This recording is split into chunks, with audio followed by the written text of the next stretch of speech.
नमस्कार दोस्तों, आप सबका स्वागत है हमारे इस नए वीडियो में। हमने हमारे पुराने वीडियो में डिस्कस किया था कि इंडियन पावर सेक्टर का इंस्टीट्यूशनल फ्रेमवर्क किस तरीके से डिजाइन है, उसमें कौन-कौन सी गवर्नमेंट मिनिस्ट्रीज इन्वॉल्व होती है और वो किस तरीके से पावर मिनिस्ट्री के ऑपरेशंस और उनकी पॉलिसी फॉर्मेशंस को अफेक्ट करती है। आज हम इन सभी मिनिस्ट्री के एक ब्रीफ फंक्शंस के बारे में डिस्कस करेंगे जो कि पावर सेक्टर से रिलेटेड है। तो जो फर्स्ट मिनिस्ट्री है वो ऑब्वियसली मिनिस्ट्री ऑफ पावर है। तो ministry of power power sector की एक एपेक्स मिनिस्ट्री है। इसका सबसे इम्पोर्टेंट फंक्शन होता है नेशनल पावर पॉलिसीज को फॉर्मुलेट करना और इम्प्लीमेंट करना। साथ ही साथ इलेक्ट्रिसिटी सेक्टर को रेगुलेट करना with the help of IRCs, semi regulators और स्टैंडर्ड अथॉरिटीज। तो आईआरसीज में हमारे पास सीआरसी, एसीआरसी और जेईआरसी है। सेमी रेगुलेटर्स में हमारे पास है grid control of India, central electricity authority जो कि एक स्टैंडर्ड अथॉरिटी है। तो इन सब की हेल्प से पावर मिनिस्ट्री इलेक्ट्रिसिटी सेक्टर को रेगुलेट करती है और ऑपरेट करती है। इसके साथ ही साथ पावर मिनिस्ट्री के अंदर 15 ऐसे पीएसयूज आते हैं जो कि पावर सेक्टर में ऑपरेट करते हैं, जैसे एनएचपीसी, एनटीपीसी एक्सेट्रा। साथ ही साथ पावर मिनिस्ट्री के पास एक स्पेशल पावर होती है जो कि हाइड्रो प्रोजेक्ट से रिलेटेड है, और 25 मेगावाट से कम का अगर हाइड्रो प्रोजेक्ट है तो उसका approval direct ministry of power दे सकती है। उसके लिए एमएनआरई के पास जाने की जरूरत नहीं होती है। नेक्स्ट जो हमारी इंपॉर्टेंट मिनिस्ट्री है वो मिनिस्ट्री ऑफ कोल। तो जैसा हम सब जानते हैं कि इलेक्ट्रिसिटी जो जनरेशन होता है इंडिया में, वो आज भी 50% से ज़्यादा फॉसिल फ्यूल से होता है। तो ऐसे में मिनिस्ट्री ऑफ कोल का जो रोल है वो काफ़ी इंपॉर्टेंट हो जाता है। तो जो मिनिस्ट्री ऑफ कोल जो है वह कोल से रिलेटेड जो मैटर्स है उनकी एक रेगुलेटरी और प्रमोशनल बॉडी है। इसका मेन पर्पस होता है कोल एक्सप्लोरेशन, डेवलपमेंट और प्रोडक्शंस, इनसे रिलेटेड पॉलिसीज को फॉर्मुलेट करना और इम्प्लीमेंट करना। साथ ही साथ जो मिनिस्ट्री ऑफ कोल है वह कोल इंडिया को भी मैनेज करती है। 2004 में ministry of new and renewable energy MNRE बनाई गई थी। यह न्यू एंड रिन्यूएबल एनर्जी की प्रमोशनल एंड डेवलपमेंट बॉडी है।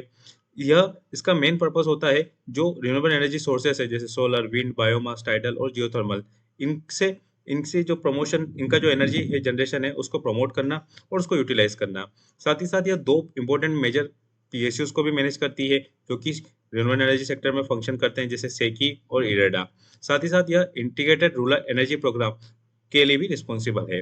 इसके पास जो हाइड्रो प्रोजेक्ट से रिलेटेड पावर है वो है 25 मेगावाट से ऊपर के प्रोजेक्ट्स का अप्रूवल एमएनआरई के पास आता है। 1954 में डिपार्टमेंट ऑफ एटॉमिक एनर्जी को बनाया गया था जो कि न्यूक्लियर पावर से रिलेटेड एक टेक्निकल एंड ऑपरेशनल बॉडी है। इसका इंपॉर्टेंट काम है इंडिया में न्यूक्लियर पावर प्रोग्राम को आगे बढ़ाना और सेफली उसको ऑपरेट करना। साथ ही साथ न्यूक्लियर पावर प्लांट से रिलेटेड जो भी रिसर्च है उसको कंडक्ट करना। 1975 में ministry of petroleum and natural gas को बनाया गया था।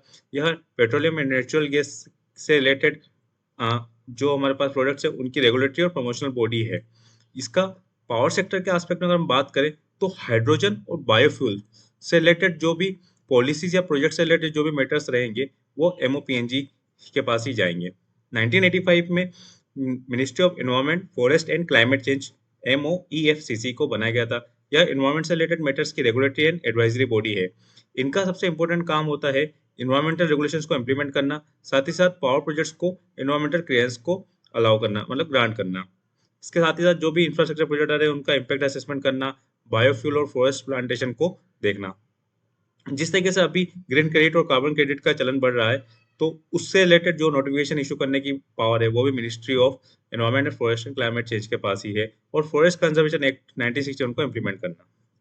2019 में मिनिस्ट्री ऑफ जल शक्ति को बनाया गया था, जिस जो कि जो रिवर से रिलेटेड जो मैटर्स है उनकी रेगुलेटरी और डेवलपमेंट बॉडी है। तो इसका जो मेन फंक्शन होता है वो है general policy and water loss को फॉर्मेशन करना, जिससे कि हाइड्रो पावर प्रोजेक्ट का डेवलपमेंट हो सके। साथ ही साथ जो जॉइंट रिवर कमीशन है, जैसे इंडस एंड बियास रिवर के ऊपर है, तो उससे रिलेटेड मैटर्स भी मिनिस्ट्री ऑफ जल शक्ति के पास ही जाते हैं। तो ये कुछ मिनिस्ट्रीज थी जिनके कुछ इंपॉर्टेंट फंक्शन को हमने यहाँ पे डिस्कस किया था जो कि पावर सेक्टर के लिए इंपॉर्टेंट है। तो आज के लिए इतना ही। Thank you.